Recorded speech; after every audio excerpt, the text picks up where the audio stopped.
हमारा आज का यह वीडियो कक्षा 9 के विद्यार्थियों के लिए है जो इस वर्ष परीक्षा दे रहे हैं।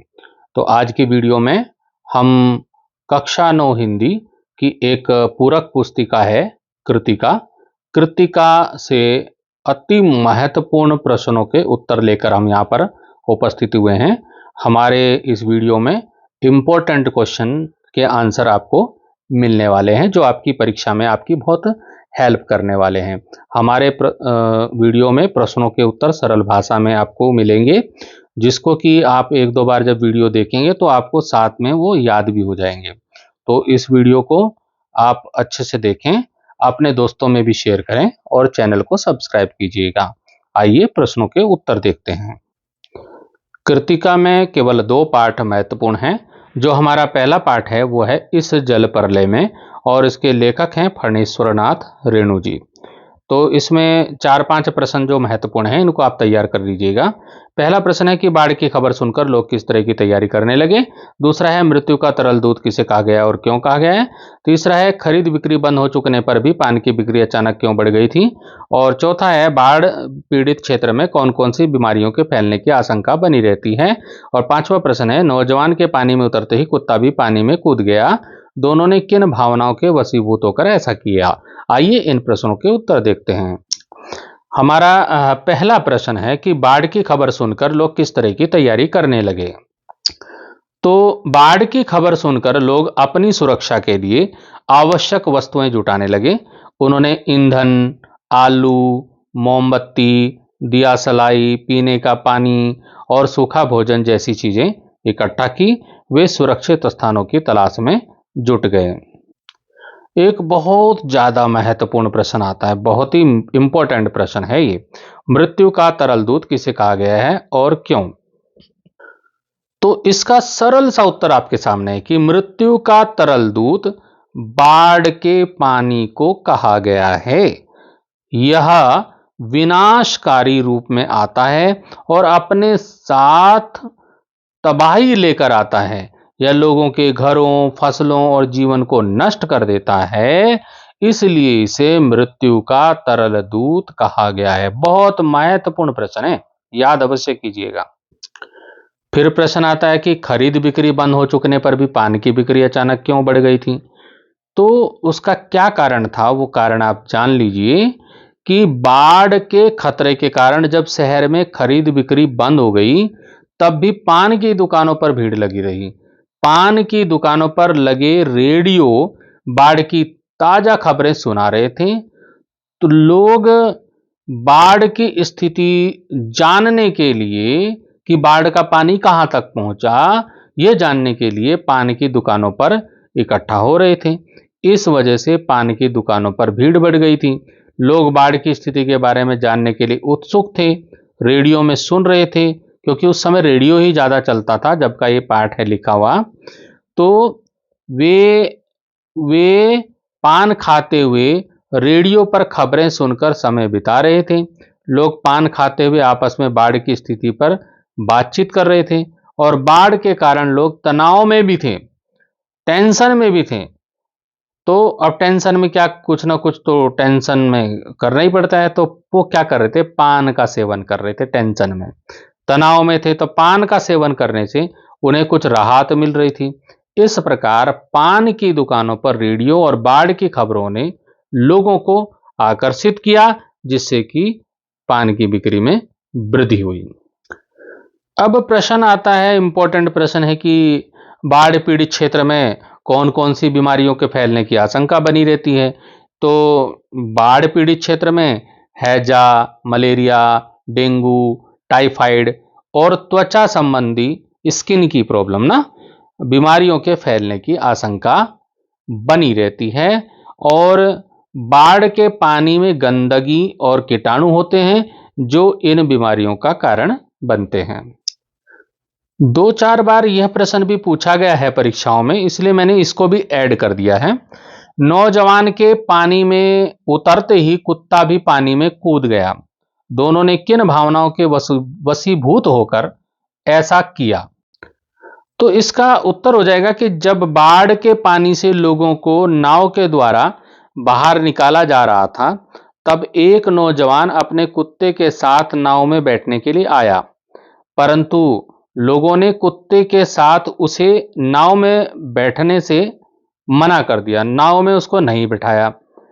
तो इस पर नौजवान ने कहा कि अगर उसका कुत्ता नाव में नहीं बैठेगा तो वह भी नहीं बैठेगा, और वह नाव से पानी में उतर गया। उसके ऐसा करने पर, जब उसने ऐसा किया, तो उसका कुत्ता था स्वामी भक्त।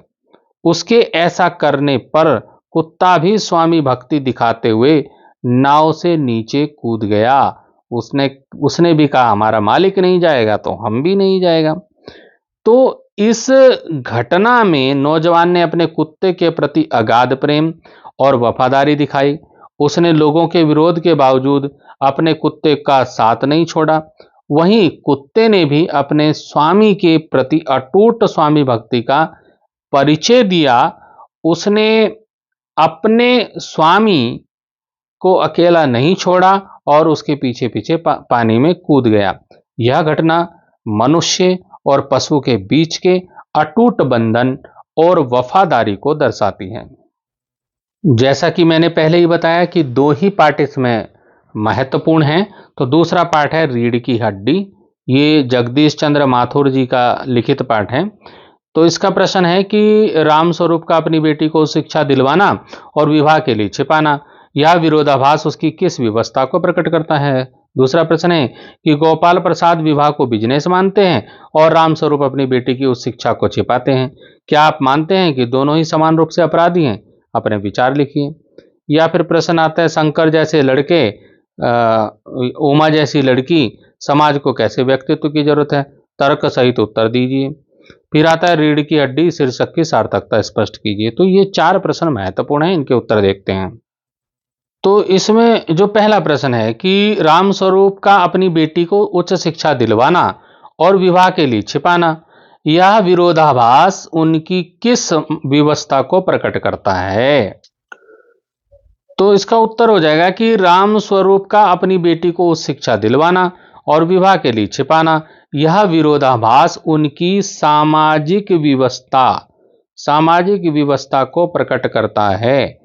वे एक प्रगतिशील सोच वाले पिता हैं जो अपनी बेटी को शिक्षित करना चाहते हैं। वो चाहते हैं कि उनकी बेटी शिक्षित हो, लेकिन वे यह भी जानते हैं कि समाज में उच्च शिक्षित लड़कियों के लिए विवाह के प्रस्ताव मिलना मुश्किल होता है। इसलिए वे अपनी बेटी की शिक्षा को छिपाने के लिए मजबूर हैं। अब इस पाठ से दूसरा प्रश्न आता है कि गोपाल प्रसाद विवाह को बिजनेस मानते हैं और राम स्वरूप अपनी बेटी की उच्च शिक्षा को छिपाते हैं। क्या आप मानते हैं कि दोनों ही समान रूप से अपराधी हैं? अपने विचार लिखिए। तो हमारा उत्तर हो जाएगा इसका, हां, मैं मानता हूं कि दोनों ही समान रूप से अपराधी हैं। गोपाल प्रसाद विवाह को बिजनेस मानते हैं, जो एक संकीर्ण और स्वार्थी सोच है। वे विवाह को दो परिवारों के बीच एक पवित्र बंधन नहीं, बल्कि एक व्यापारिक सौदा मानते हैं। वहीं रामस्वरूप की बात करें तो राम स्वरूप अपनी बेटी की उच्च शिक्षा को छिपाते हैं, जो एक धोखेबाजी है। वे अपनी बेटी के साथ न्याय नहीं कर रहे हैं, उसे अपनी पहचान छिपाने के लिए मजबूर कर रहे हैं। इस पाठ का सबसे महत्वपूर्ण प्रश्न है कि शंकर जैसे लड़के और उमा जैसी लड़की, समाज को कैसे व्यक्तित्व की जरूरत है? तर्क सहित उत्तर दीजिए। तो इसका उत्तर हो जाएगा, समाज को उमा जैसी लड़कियों की जरूरत है, शंकर जैसे लड़कों की नहीं। समाज को उमा जैसी लड़कियों की जरूरत है, ना कि शंकर जैसे लड़कों की। उमा एक आत्मविश्वासी, शिक्षित और स्वतंत्र विचारों वाली लड़की है। वह अपनी बात कहने से नहीं डरती और अन्याय के खिलाफ आवाज उठाती है। वहीं शंकर एक कमजोर, दब्बू और परजीवी लड़का है। वह अपनी राय नहीं रखता और दूसरों पर निर्भर रहता है। समाज को ऐसी लड़कियों की जरूरत है जो अपनी पहचान बना सके और समाज में सकारात्मक बदलाव ला सके। अंतिम प्रश्न की ओर चलते हैं कि रीढ़ की हड्डी शीर्षक की सार्थकता स्पष्ट कीजिए। तो इसका उत्तर हो जाएगा कि रीढ़ की हड्डी शीर्षक इस एकांकी के मूल भाव को व्यक्त करता है। रीढ़ की हड्डी शरीर को सीधा रखने में मदद करती है। उसी प्रकार इस एकांकी में उमा समाज के दकियानुसी विचारों के खिलाफ अपनी आवाज उठाती है और अपनी रीढ़ की हड्डी दिखाती। यह शीर्षक समाज में महिलाओं के सम्मान और समानता के महत्व को दर्शाता है। एकांकी में उमा एक शिक्षित और स्वाभिमानी लड़की है जो समाज के दकियानुसी विचारों के खिलाफ खड़ी होती है। वह अपनी शिक्षा और आत्मविश्वास को छिपाने से इनकार करती है और गोपाल प्रसाद और शंकर जैसे लोगों को करारा जवाब देती हैं।